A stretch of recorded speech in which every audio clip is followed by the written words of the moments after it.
ठीक है। फिर एक क्वेश्चन के थ्रू ही स्टार्ट करते हैं।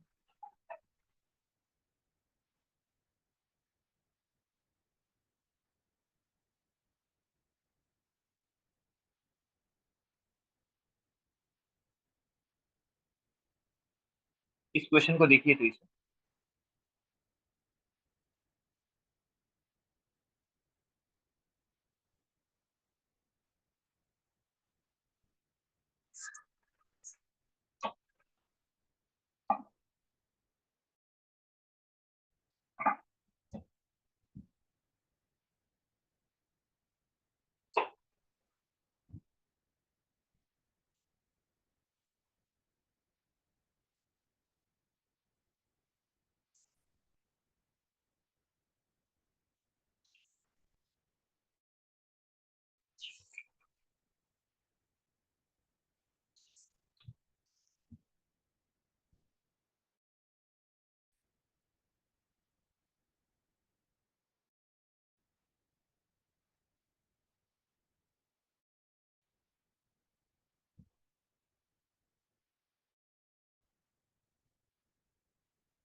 सर आंसर √3/4 बताइए KQ/R² है क्या?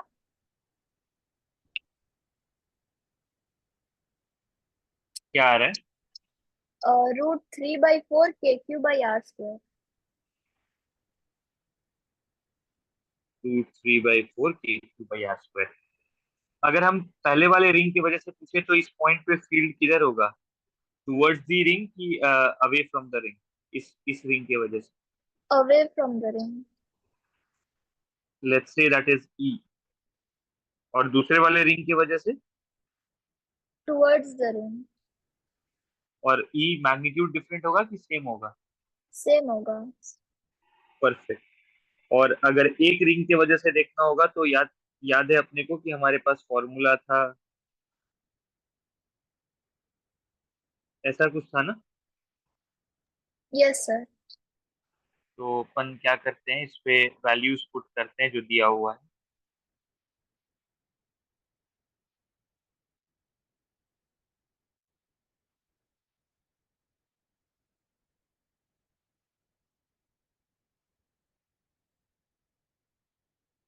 लेकिन हमें पता है कि हमारा ई नेट 2 टाइम्स ई है, तो इसीलिए ये बन जाएगा। यही प्रोसेस यूज किया आपने भी। Yes sir. परफेक्ट। परफेक्ट। चलो आज हम लोग देखेंगे electric field due to linear charge distribution. Electric field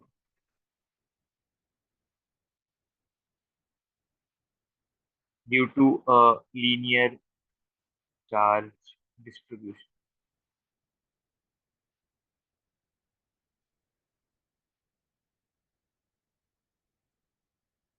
पहले इसका कुछ बेसिक समझते हैं। मान लो एक वायर है इस तरह का, और हमें एक पॉइंट पे फील्ड निकालना है,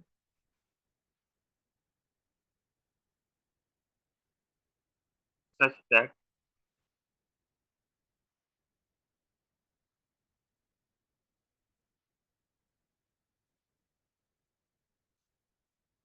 ये एंगल भी थीटा है, ये एंगल भी थीटा है,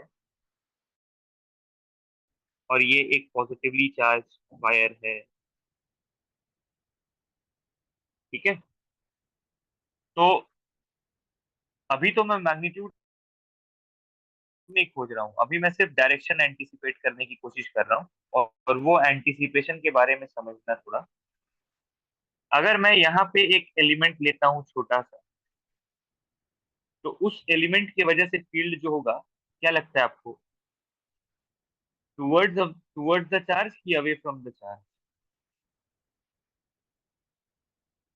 away from the charge. Away from the charge, तो एक डीई बनेगा इधर। लेकिन यहाँ भी वैसा ही एक चार्ज होगा, जिसकी वजह से वहां जो फील्ड बनेगा वो बनेगा away from the charge.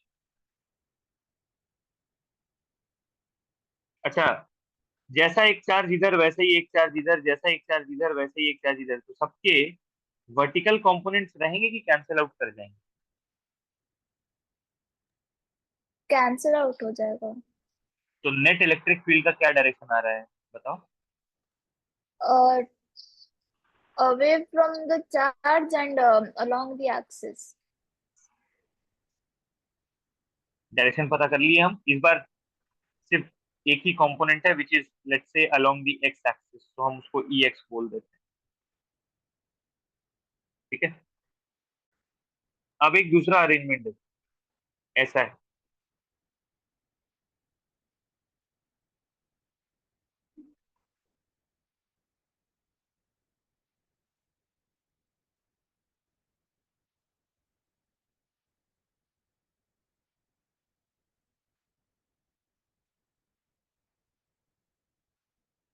Alpha is greater than beta.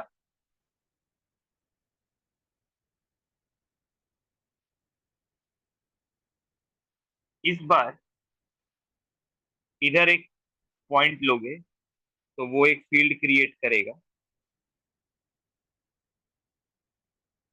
Away.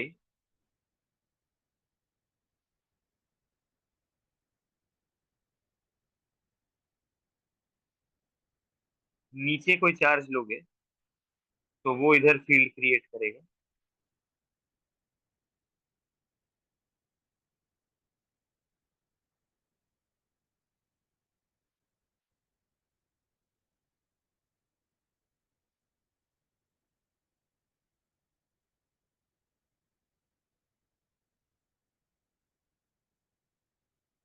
इधर बना लो।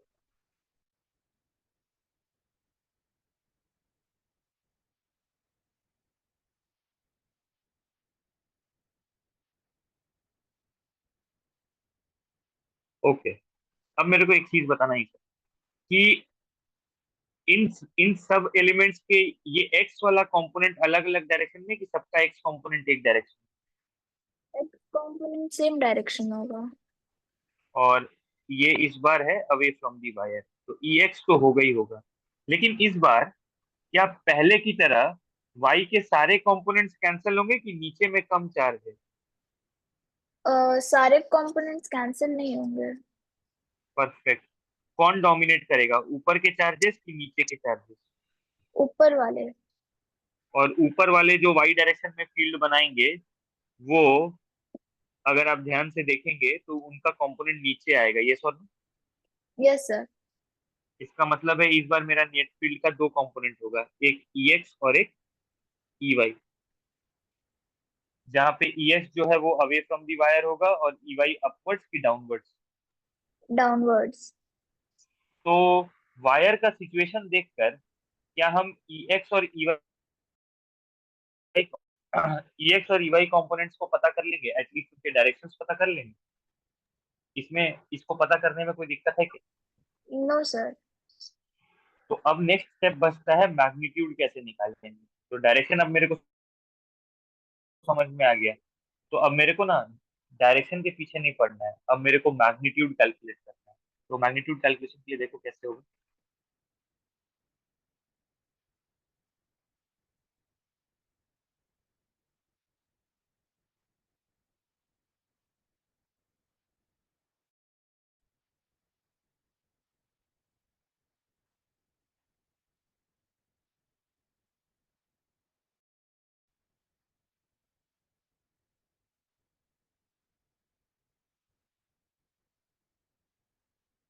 हम क्या करते हैं, at an angle of theta एक छोटा एलिमेंट लेते हैं डी थीटा। तो यहाँ पे थीटा एंगल पे डी थीटा का एलिमेंट है। तो यहाँ पे ये वाई है, तो एक डी वाई का एलिमेंट। एंड लेट्स से हमारा चार्ज डेंसिटी है लैम्डा। ये कितना चार्ज हुआ teacher, how much is this charge? D q. What is the value of d Q?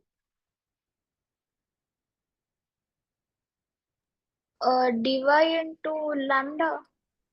Perfect, d y into lambda. Now अगर आप, मैं आपसे पूछूं कि ये डी यू डी क्यू की वजह से क्या फील्ड क्रिएट होगा, तो आप बोलेंगे ये फील्ड क्रिएट होगा कुछ डीई। और मैं कह रहा हूं कि अगर ये एंगल थीटा है तो ये एंगल भी थीटा है। और अगर ये लेंथ आर है तो ये वाला जो लेंथ है ये आर बाई कॉस थीटा है। पहले आप ये चीज देख लो।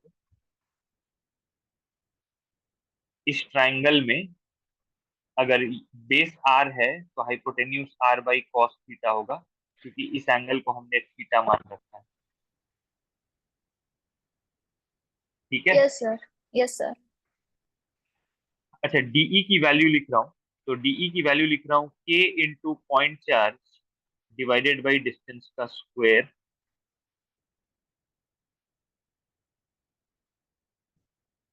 और वाई बाई आर को मैं क्या लिख सकता हूँ, जरा सोच के बताओ तुम। वाई बाई आर को इस ट्राइंगल से क्या लिख सकता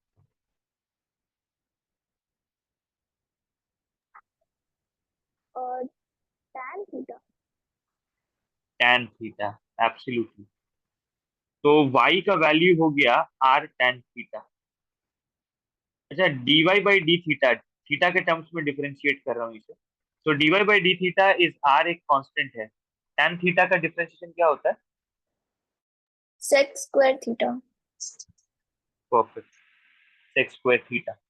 तो ये जो डी था अपना, उसको थोड़ा सा लिखता हूँ वापस से। के lambda, instead of dy I am putting r sec square theta,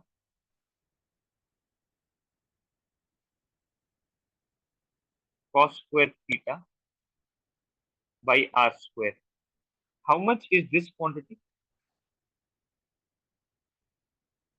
1. Perfect. Now dE will have two components, dEx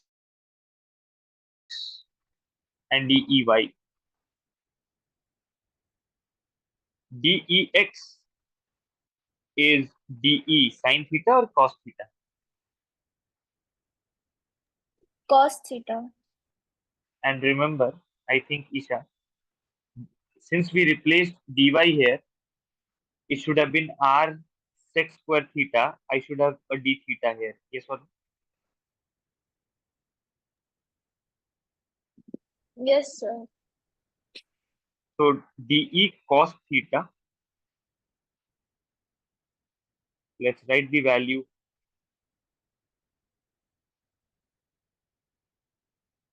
Can I integrate and get the value of dEx?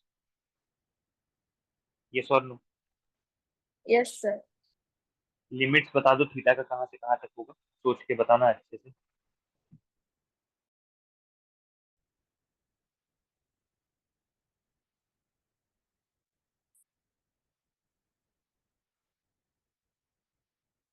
आप थीटा यहाँ से कैलकुलेट कर रहे हो, लेकिन आपको ये एलिमेंट कैलकुलेट करने के लिए उल्टा जाना पड़ेगा बीटा एंगल्स। तो प्लस बीटा की माइनस बीटा? माइनस बीटा से प्लस अल्फा तक. माइनस बीटा से प्लस अल्फा तक। परफेक्ट। इसका मतलब है E x k lambda by r constant, cos theta d theta integration. Sin theta. Perfect.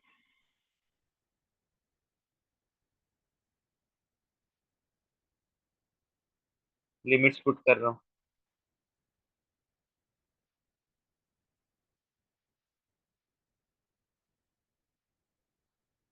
Check करिए तो।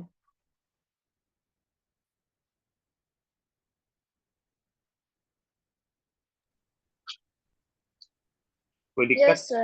No, sir. अच्छा, मेरा एम क्या है इसे, यहाँ से प्लस माइनस को इंटरप्रेट करना है कि सिर्फ मैग्नीट्यूड निकालना? डायरेक्शन तो हम पता कर सकते हैं ना। Yes, sir. डायरेक्शन पता कर चुके हैं एंड लाइक किससे सिर्फ मैग्नीट्यूड निकालना. टेक ओनली दी मैग्नीट्यूड, तो माइनस साइन से बॉदर मत होइएगा। टेक ओनली दी मैग्नीट्यूड, अगर माइनस आता है, ठीक है। Yes sir. तो क्या सर आप उसका इसी तरह? मैग्नीट्यूड में अगर लाइक माइनस आए तो उसको हम प्लस ऑटोमेटिकली बना देंगे ना. हाँ, मॉड्यूलस मान लो कि यहाँ पे एक इनविजिबल मॉड्यूलस है मेरे लिए, ठीक है। तो अगर -3 आया तो उसका मॉड ले लेंगे अपन, 3 पे काम करेंगे। मेरे को मॉड्यूलस मिल गया 3, अब हम डिसाइड कर लेंगे कि वो E x away from the wire होगा कि टुवर्ड्स दी वायर होगा, है ना। Oh okay sir. क्या आप यही काम करके मेरे को ईवाई का वैल्यू बता सकते हो? Okay sir. क्योंकि याद करो, मेरे पास इन जनरल एक कंपोनेंट था कि दो कंपोनेंट? दो कंपोनेंट. दो कंपोनेंट। तो मुझे ईवाई की वैल्यू बता दो कि क्या होगी, एक बार ट्राई करें।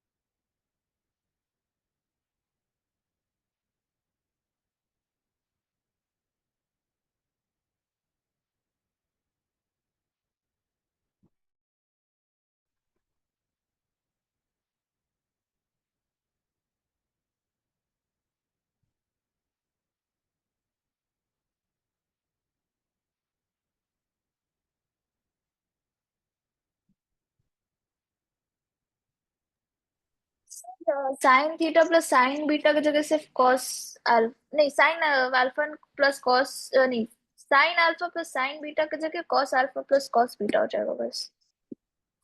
अच्छा, चलो देखते हैं। डी ई वाई जो है वो होगा डी ई साइन थीटा। तो वो हो जाएगा के lambda by R D theta sine theta. और अब इसको अगर हम लोग इंटीग्रेट कर लेते हैं, तो जब हम इंटीग्रेट करने जाएंगे तो ये भी इंटीग्रेट होगा माइनस बीटा से प्लस अल्फा। ठीक है। तो E y k lambda by r minus cos theta minus beta से alpha. E y k lambda by r minus cos alpha minus of minus.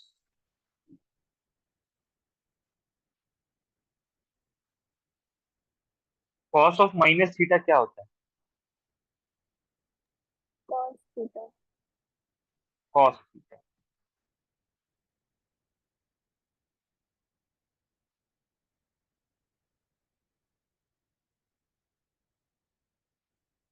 मेरे हिसाब से ये होना चाहिए, एक बार देखो। सर पर आप अभी तो बोले कि लाइक नेगेटिव साइन इग्नोर कर देना है। नेगेटिव साइन पूरा पे जब सॉल्व करके नेगेटिव आएगा तो उसको इग्नोर करना है, यहाँ की नेगेटिव्स को थोड़ी आप इग्नोर कर पाओगे सर। वो तो पूरे पे अगर नेगेटिव आया -3 आया तो उसका मॉड्यूलस पे काम कर लेना है, करेक्ट। लेकिन ये इंडिविजुअली नेगेटिव आई, ये इंडिविजुअली नेगेटिव आई, तो हमको तो लेना पड़ेगा ना। Okay sir. ठीक है। तो मैं, अगर आपको कंफ्यूजन हो रहा है तो ऐसा सब कुछ भूल जाओ और बस ये समझो कि इस पूरे पे एक मॉड्यूलस है बाहर से। तो अभी किसी को मत भूलो, सब कुछ सॉल्व करो, लेकिन जब आंसर आए तो उसका मॉड्यूलस ले लेना। सेम यहाँ भी मॉड्यूलस ले लो। अभी ठीक है।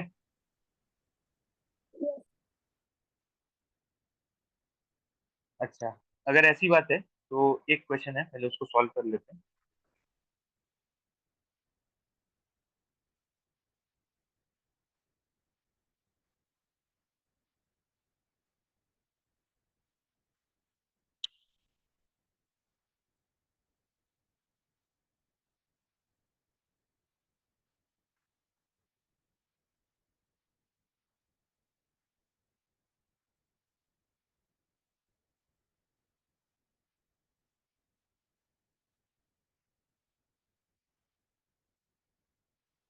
पहले आप मेरे को बता दो कि ई एक्स किस डायरेक्शन में होगा और ई वाई किस डायरेक्शन में होगा। Yes, towards the plane, towards the line, and EY will be above, like uh, upwards और upsides, डाउनवर्ड्स? upwards. परफेक्ट। अब मुझे इनकी वैल्यूज बता दो, मैग्नीट्यूड्स बता दो।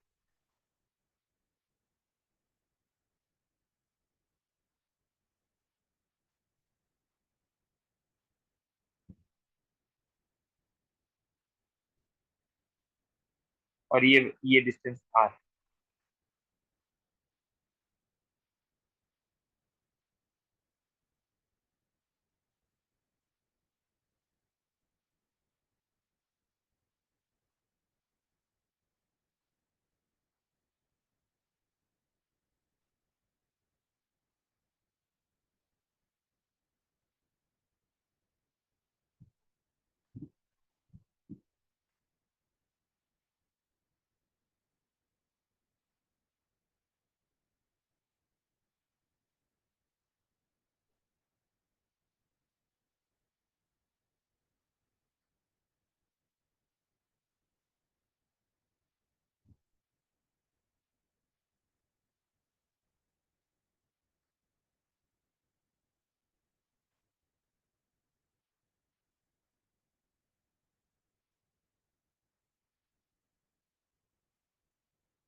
EX का value 7 k λ/5r and EY का k λ/5r. चलिए, k into minus lambda by r sine alpha which is I think sine 53 plus sine beta. और हमने बात किया कि जो भी होगा अपन को तो सिर्फ मॉड्यूलस चाहिए। तो ई एक्स इज 7 k λ/5, यही ना। Yes sir. और E Y again k into minus lambda cos beta, cos 37 minus sine 37 sine 53, sorry cos 53, extremely sorry, and modulus of this. So this then turns out to be k lambda by 5r, isn't it? Yes sir. Right? Perfect. So another variation to this.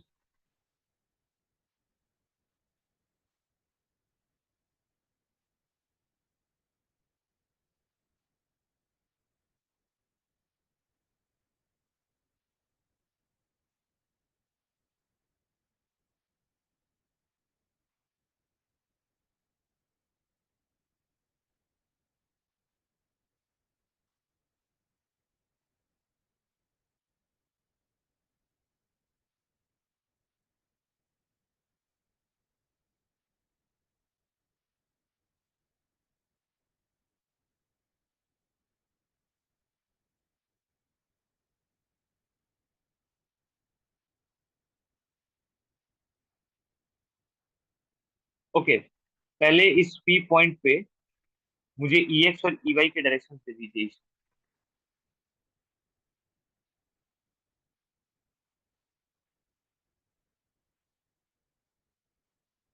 E x और E y के direction. EX away from the rod.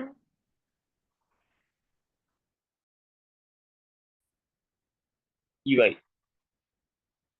Downwards.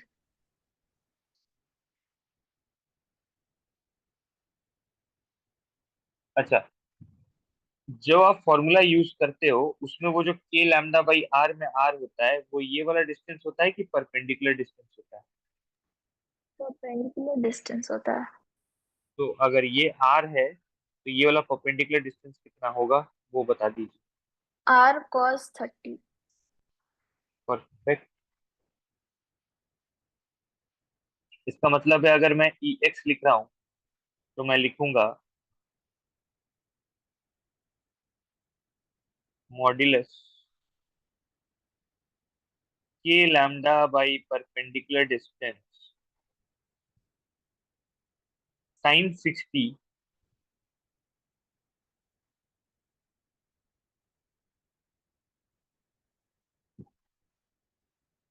Plus sine, लेकिन याद करो beta का तो नीचे के sense में था ना, यहाँ पे बीटा नीचे के सेंस में कि सेम सेंस में?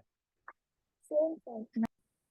तो अगर नीचे होता तो यहाँ पे 30 लिखा था, लेकिन ऊपर है तो क्या लिखना चाहिए, +30 की -30? -30.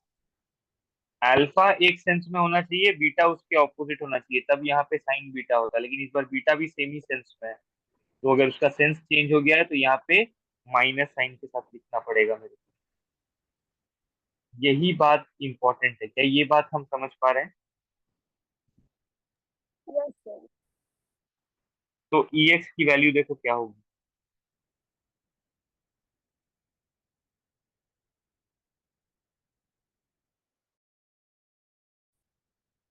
अच्छा, साइन ऑफ माइनस थीटा क्या होता है, साइन थीटा की negative sine theta? Negative sine theta. Perfect. अब आप देखोगे तो यही मॉड्यूलस भी होगा, क्योंकि ये पॉजिटिव क्वांटिटी दिख रहा है मेरे को।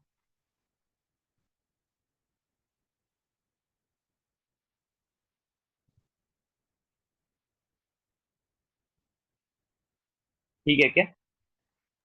Yes sir.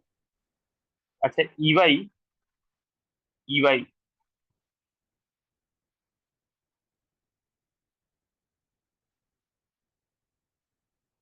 के lambda by root three r by two cos beta, और इस बार हमारा बीटा +30 है कि -30?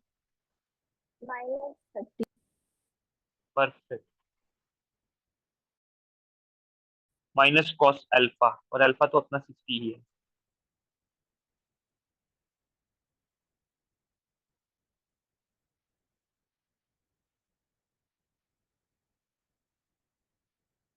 अच्छा, cos of minus theta minus cos theta कि simply cos theta? Simply cos theta.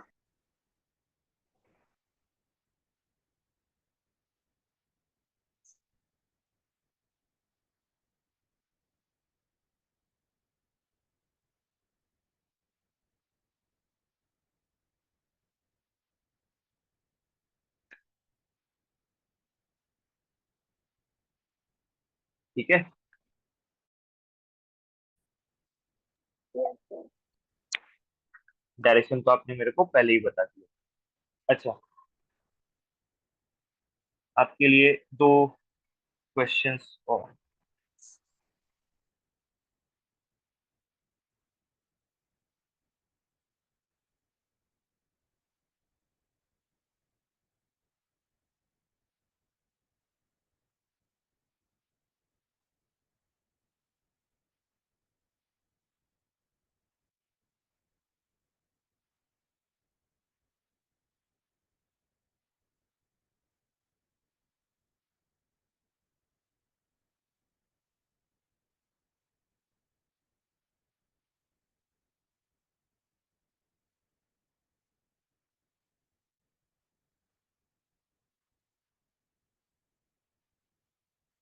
Field at P due to infinite wire, and let's say this is lambda,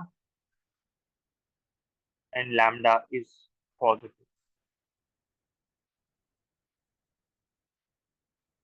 What is field at P due to this infinite wire? It extends till infinity upwards, it extends till infinity downwards.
Sir EX का value 2k lambda by r है and EY 0 है। Nice. 2k lambda by are और E Y 0। और इस समय जो direction है वो, चूंकि वो पॉजिटिव बताया है, तो अवे। फील्ड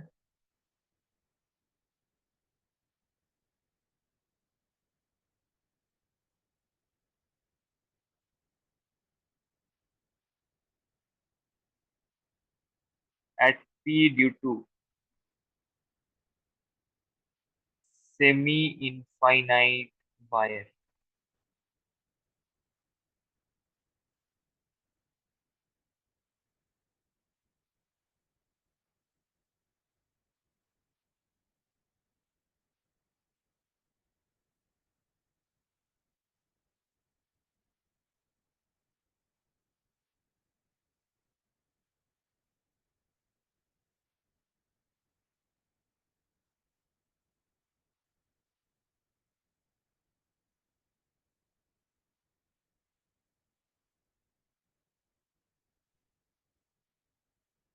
इसमें क्या होगा, इसे बताइएगा। Semi infinite wire.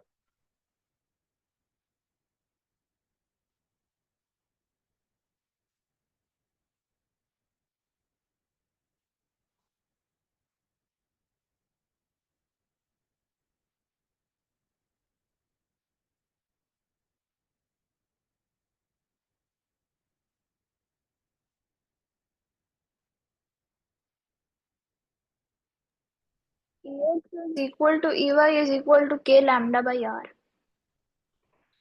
E x equal to E y equal to k lambda by r. हमारा अल्फा इस क्वेश्चन में कितना होगा इसे? Pi by 2. और बीटा? 0. और इस केस में अल्फा कितना? Pi by 2. Beta? Pi by 2. Perfect. Direction बता सकते हैं E x E Y? Away from the rod. E x और ई वाई अप की down? Down.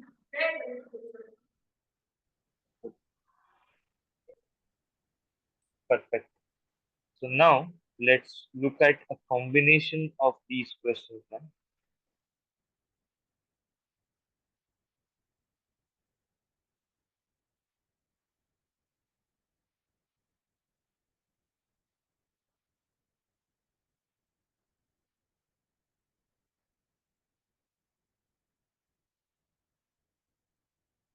Looking for the answers of these two.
So 40 का answer 0 है. 40 का answer 0 है। Just check कीजिए, वेरीफाई। 40 का आंसर 0 है। परफेक्ट।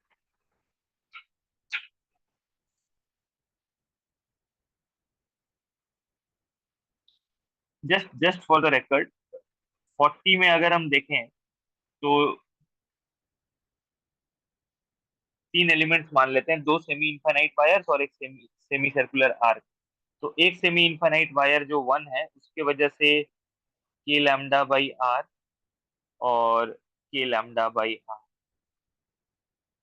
दूसरे वाले की वजह से के लैम्डा बाई आर, और नीचे ही के लैम्डा बाई आर, तो 2 टाइम्स। और आर की वजह से हमको याद होना रहना चाहिए कि आर की वजह से होता है 2 k lambda by r sine theta by 2, यही ना। Yes sir. और पॉजिटिव आर्क है तो टूवर्ड्स दी आर्क या away from the arc. Away from the arc. और सेमी सर्कुलर आर्क है तो थीटा जो होगा वो 180 होगा, तो 180/2 इज 90, तो ये वैल्यू हो जाएगी 2 के लैम्डा बाई आर। सब तो कट ही गया, एक ने एक को काट दिया, इसने इसको काट दिया, आंसर हो गया डी। बिल्कुल सही। 7। वो सॉल्व कर लो सर, पहले वो 40 अटेम्प्ट किया था। ओके।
कैसे कैलकुलेट करोगे ईशा, कोई वर्क अराउंड?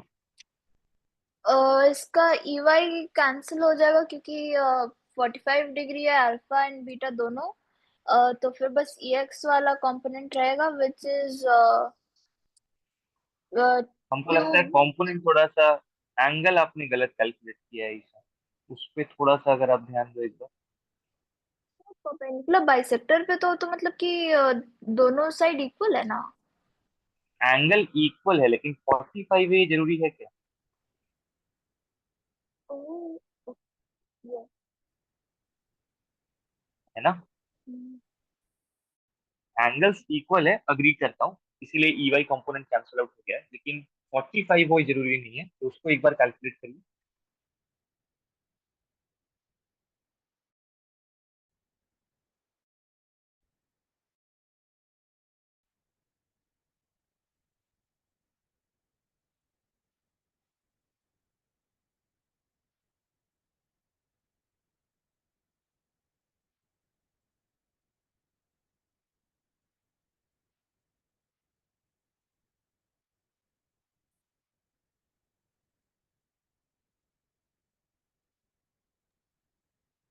थीटा 30 डिग्री है क्या सर?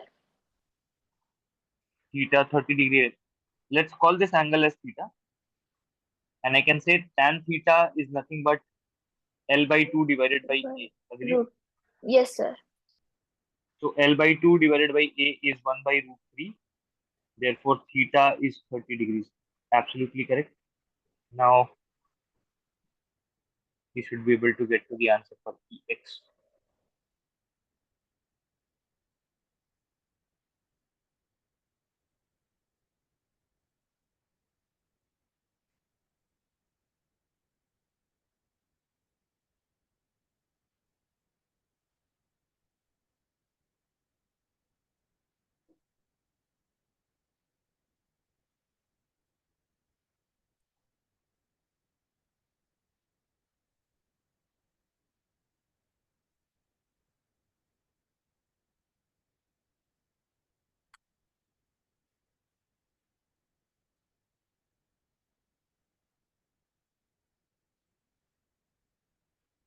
सर ऑप्शन सी है क्या? Option C. C. Yes sir. Correct. तो एक बार हमको वो मिल गया, तो हमको EX समझ में आ गया कि पॉजिटिव चार्ज है तो अवे फ्रॉम द रॉड होगा, और EX की वैल्यू देखो, k lambda, lambda charge per unit length लिख लेते हैं Q by L, divided by perpendicular distance A, sine 30 plus sine 30, sine 30 half, तो हाफ प्लस हाफ हो गया 1, तो EX 1/4 pi epsilon naught Q by L into A, Q/4 pi epsilon naught 1/L into 1/A, की जगह मैं लिख सकता हूँ √3L/2, तो Q/2 pi epsilon naught L² √3, and that matches with option C. Perfect. तो गलती समझ में आ गई है ना? एंगुलर बाइसेक्टर का मतलब 45 नहीं ले लेना है बाय डिफॉल्ट, ठीक है? चलिए।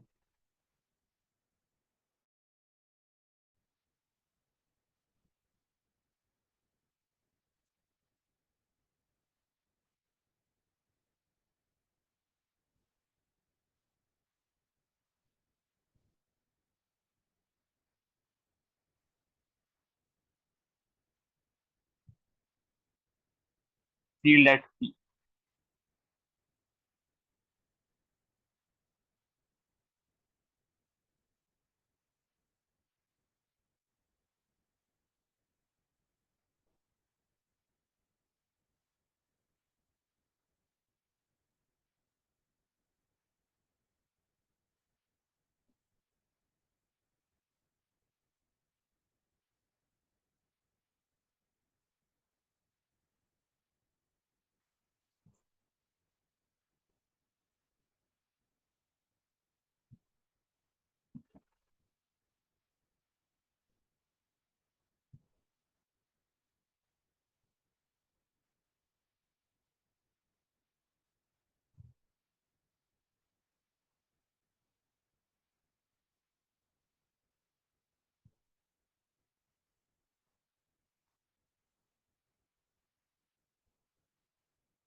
सर ये 2k λ/r and EY 2k λ/r and x वाला along negative rod and downwards होगा EY वाला।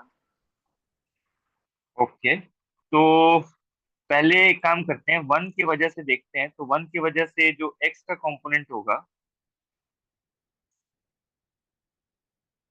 वो अवे, और वाई वाला कंपोनेंट डाउन, और दोनों के ही वैल्यू होंगे k λ/r। ठीक बोल रहा हूँ?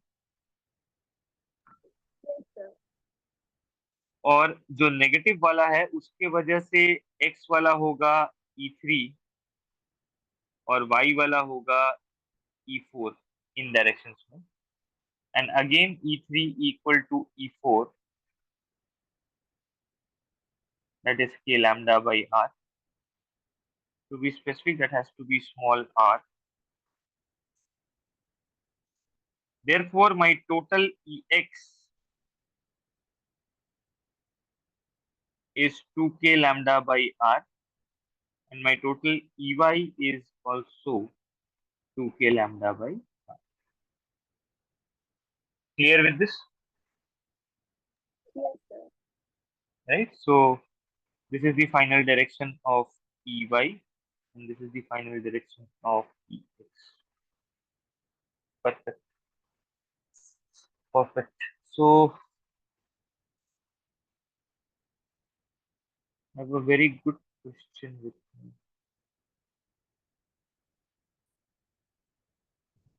That's not actually from field, but I wanted you to attempt this.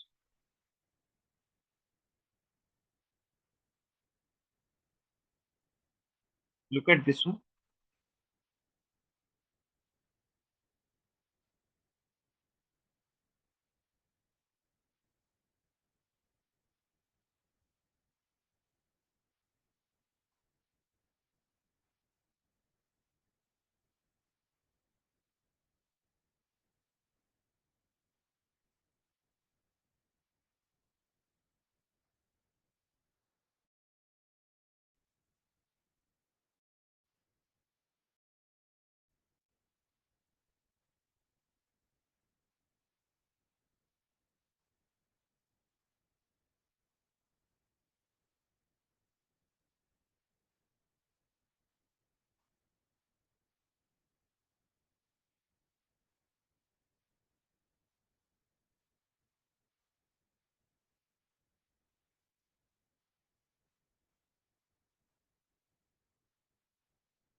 Sir option 2 होगा क्या? कैसे प्रेडिक्ट करोगे इसको? क्योंकि फोर्स में तो बेसिक k × Q1 Q2/r² है, तो फिर Q1 × Q2 का मैक्सिमम वैल्यू अगर दोनों 5 है तभी आ रहा। ओके, तो आपने ऑप्शन एलिमिनेशन लगा लिया, करेक्ट? Yes sir. अगर हम जन perfect, nice way to approach it. But अगर अगर हम इसको बेसिक से समझे, तो मान लो मेरे पास एक क्यू चार्ज है और इसको मेरे को दो टुकड़ा में तोड़ना है, सच दैट कि जब हम उसको एक आर डिस्टेंस पे रखें तो फोर्स मैक्सिमम है इंटरेक्शन का। तो हम बोलते हैं एक अगर क्यू है तो दूसरा Q - Q होगा। यही होंगे क्या दो चार्ज? Yes sir. इसका मतलब है कि इनके बीच का फोर्स किसी आर डिस्टेंस पे,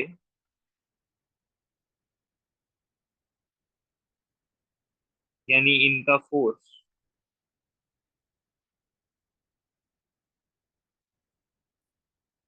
अगर मुझे एफ को मैक्सिमाइज करना है, इसका मतलब है मेरे को dF/dq लेना होगा और उसको जीरो से इक्वेट करना होगा। ठीक बोल रहा हूँ? Yes sir. चलो देखो, dF/dq कर रहा हूँ। k/r कांस्टेंट है, ऐसे ही छोड़ देते हैं। क्यू का डिफरेंशिएशन हो जाएगा कैपिटल क्यू, और Q² का 2q, ये जीरो होना चाहिए। ये तभी पॉसिबल है जब ये चीज जीरो होगा। इसका मतलब स्मॉल क्यू कैपिटल Q/2 होना चाहिए। इसका मतलब है बड़ा चार्ज जो है उसको दो इक्वल चार्ज में तोड़ना होगा, ये सॉरी। Yes sir. तो जब दो इक्वल चार्ज में तोड़ोगे उसको, तभी जाके किसी गिवन डिस्टेंस आर पे उनके बीच का फोर्स मैक्सिमम होगा। तो हमारा टोटल चार्ज कितना था? 10 माइक्रोकूलम। कितना में तोड़ेंगे? 5 और 5। क्लैरिटी है? परफेक्ट। परफेक्ट। अब वक्त आ गया है कि हम लोग फील्ड, इलेक्ट्रिक फील्ड और इलेक्ट्रिक फोर्स को मैकेनिक्स से लिंक करें। तो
looking for this answer.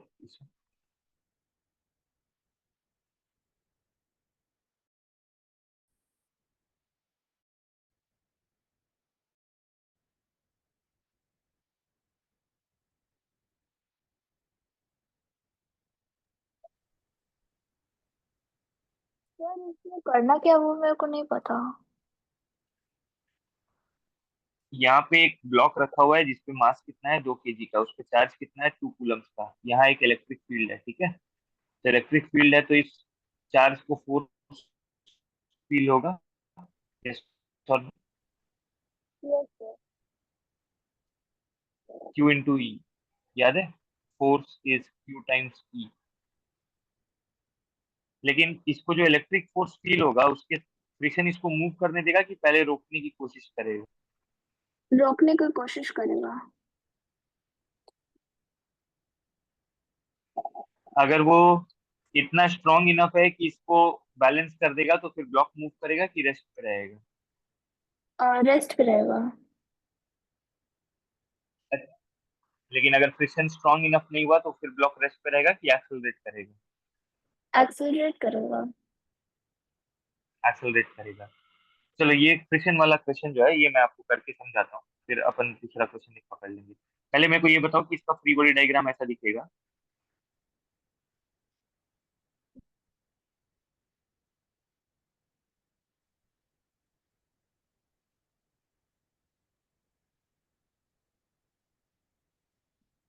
Electric force जो होगा वो 2 into 5 होगा, क्योंकि चार्ज पॉजिटिव है इसलिए फील्ड और फोर्स का डायरेक्शन डिफरेंट कि same? Same. Same.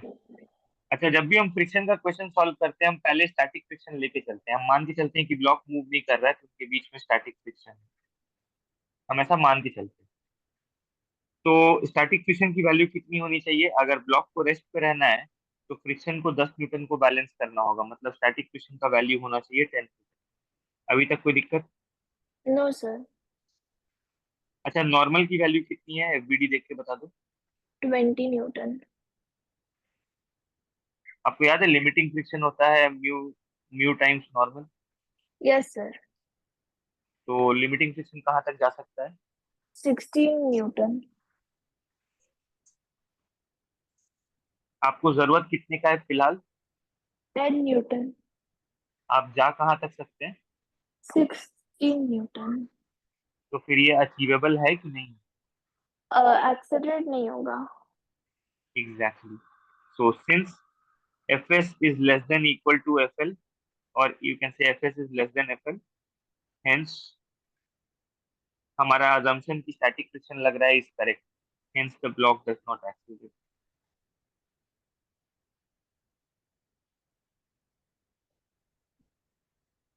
Do we agree on this? Yes sir. अच्छा, यहाँ देखो तो क्या होगा।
इसको एक बार अटेम्प्ट करो।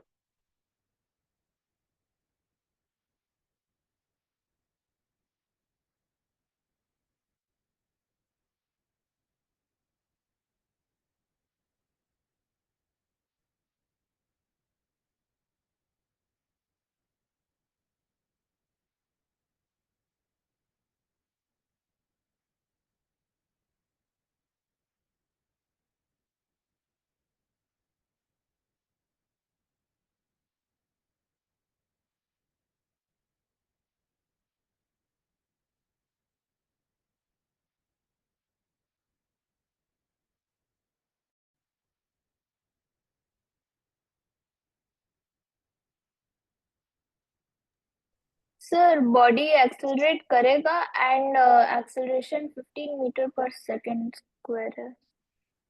अच्छा, कुछ कुछ चीज बताना। नॉर्मल रिएक्शन कितना ईशा? 10 न्यूट, नहीं 20। एफ एल कितना? 40। ध्यान से, एफ एल, लिमिटिंग फ्रिक्शन। ओ 10 न्यूटन। 10 न्यूटन। अगर हम एफबीडी बनाए तो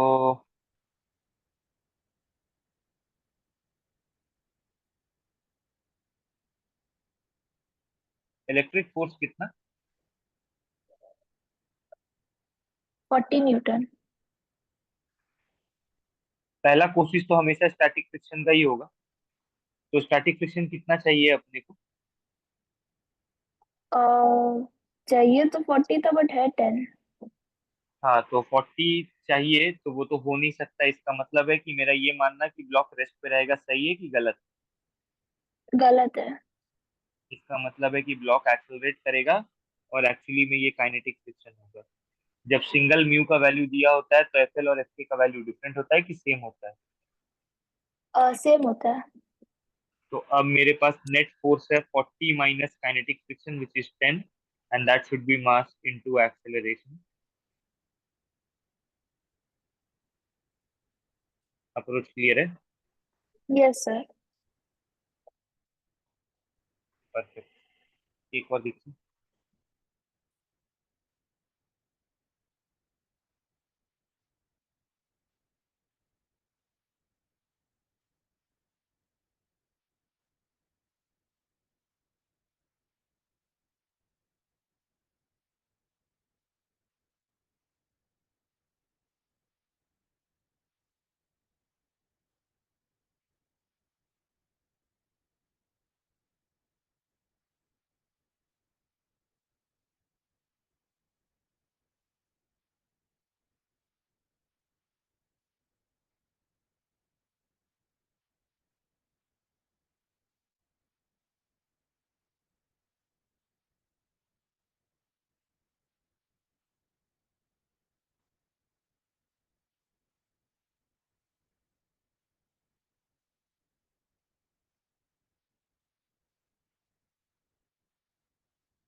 एक बार इस क्वेश्चन को ट्राई करें। एक सिंपल पेंडुलम है जो कि वर्टिकल प्लेन में है, ग्रेविटी नीचे की तरफ एक्ट कर रहा है ऐसे। वहां एक इलेक्ट्रिक फील्ड है और उस इलेक्ट्रिक फील्ड का मैग्नीट्यूड मैंने आपको दे दिया है mg/2q। मेरे को वो थीटा एंगल की वैल्यू चाहिए। अगर जरूरत पड़े तो आप sine theta equal to something है, कॉस थीटा है या tan थीटा है, उसके टर्म्स में भी बता सकते हैं कि सर tan थीटा इतना है या sin थीटा इतना है। ठीक है। सर सिंपल पेंडुलम का कॉन्सेप्ट मेरे को क्लियर नहीं है पर।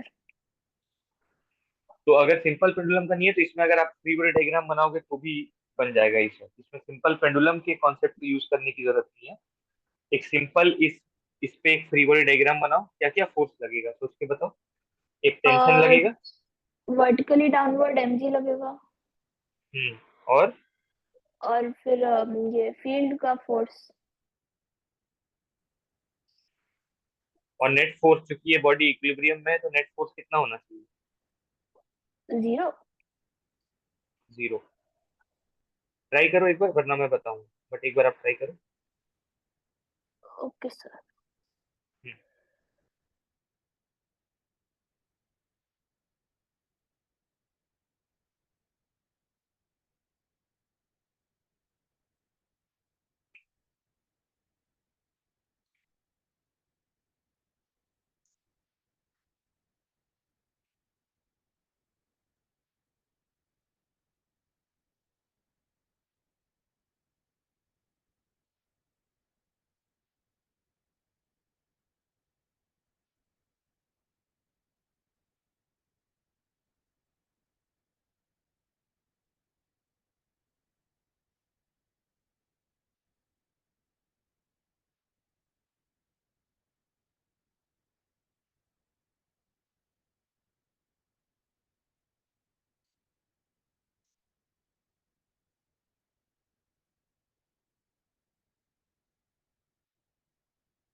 एक बार एफबीडी दे। ठीक है क्या?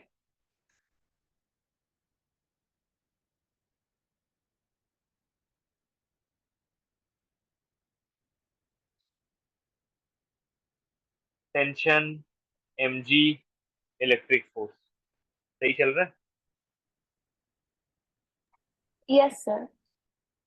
अभी मैं क्या करता हूँ, टेंशन को दो पार्ट में तोड़ देता हूँ, दो कंपोनेंट में, टी कॉस थीटा और टी साइन थीटा।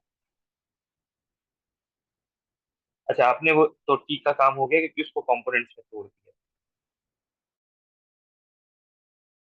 हम है तो नेट फोर्स जीरो, इसका मतलब टी साइन थीटा किसको बैलेंस करेगा?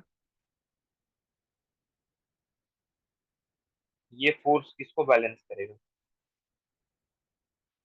नेट फोर्स जीरो करने के लिए?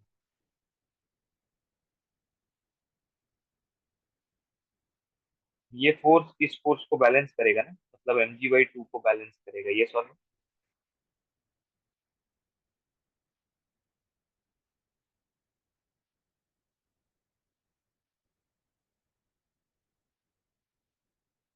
आवाज आ रही है इसे? ओह यस सर, वो म्यूटेड था, डिड तो नॉट सी। तो टी साइन थीटा mg/2 को बैलेंस करेगा, टी कॉस थीटा किसको बैलेंस करेगा? वो mg को, तो फिर cos theta will be equal to mg/t। Okay. अब मैं क्या बोल रहा हूँ, इन दोनों का रेशियो पकड़ लो। तो जैसे ही आप रेशियो लोगे तो एलएचएस क्या बनेगा? tan theta. परफेक्ट। आरएचएस? 1/2। अब यहाँ से थीटा आ जाएगा। क्लैरिटी है? Yes sir. तो this is how we will combine electric field with mechanics, right? आज यहीं तक रखेंगे। जो हमने डिस्कस किया क्लियर है क्या वो सब? Yes sir. राइट। कल के क्लास के बाद फिर से एक बार कुछ क्वेश्चंस का असाइनमेंट रोल आउट करूंगा, एंड नेक्स्ट वीक एक छोटा टेस्ट रखेंगे, क्लास टेस्ट रखेंगे, ठीक है? Okay sir. तो जितना अभी तक हमने कवर किया है और एक दो क्लास में अभी आगे जब जो कवर करेंगे उन सबका नेक्स्ट वीक एक क्लास टेस्ट लगा लेंगे, ठीक है? Yes sir. ओके।